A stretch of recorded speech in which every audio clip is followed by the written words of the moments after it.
Believe it or not, a game that was first being made by a very small indie team for some time now is becoming one of the most anticipated games for a lot of people as we speak, with millions of views on its gameplay reveal. And with the new gameplay details I've just been given by one of the developers, it is sounding and looking even better than I thought. This is Blight Survival, and of course most people are interested in it because of its post-apocalyptic zombie-like medieval setting. It's definitely something that we haven't seen before, and this is why it is exactly the kind of game that we need right now, in such a destabilized gaming industry where following trends is more important than innovating.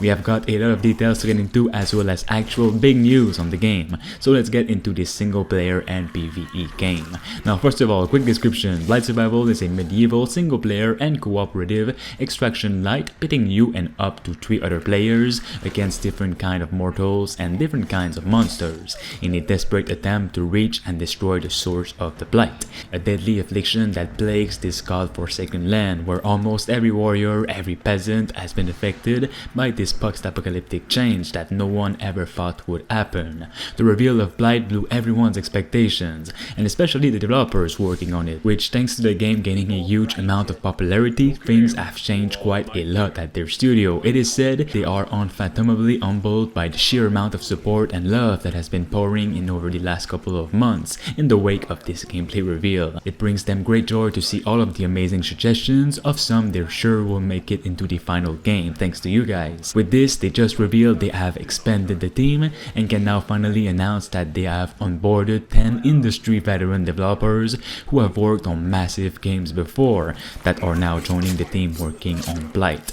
This not only means the development will progress at a pace never imagined before, but the scope and ambition of Blight can now be realized, and the game's potential can now reach its fullest. This is insane how a great professional gameplay reveal can change everything for a small indie team. Now let's get into the gameplay details. I asked the dev this first question. Since you recently hired industry veterans for Blight and have grown bigger as a studio, what is now possible for the game? To which they replied, the new addition to the team means that we can now include more of the scope creep that would otherwise not have been made it into the game because of them being a small indie team. Pretty much the gameplay elements they wanted to add are confirmed now to be in there.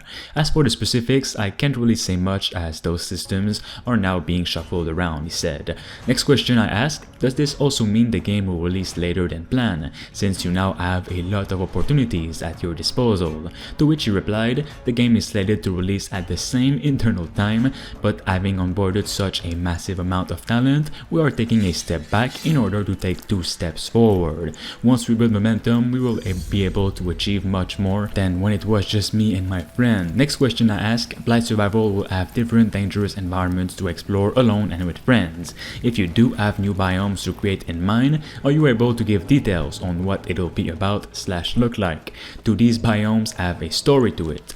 To which he replied, there will be multiple sub-biomes on the base map. Completely new biomes, say something a little bit more exotic, would be added post-launch after the game released, with their own story. While the game isn't narratively driven, there will be plenty of lore to explore both in the game itself as well as outside. Next question I asked, do you plan on having a publisher that is helping you with founding, or are you getting help from investors and want to stay independent? To which they replied, we hope to be able to self-publish as that would allow us to retain as much creative control as possible. With that said, it isn't cheap to scale up the team this much, so we need to find ways of sorting the money one way or another. We are still exploring various options to secure the full founding. It's really great that they want to stay independent so no one changes the dev's vision. You'll also be able to fully customize your character to best suit your playstyle, which affects both the visuals as well as the gameplay. Similarly, you can customize your equipment and tinker with various builds, and at its core, this game is inspired by On Showdown, Bloodborne, and Mount and Blade in a way. You'll need to use your decision-making skills to the test, for example, choosing to extract what you found in the world or take the risk and push even forward.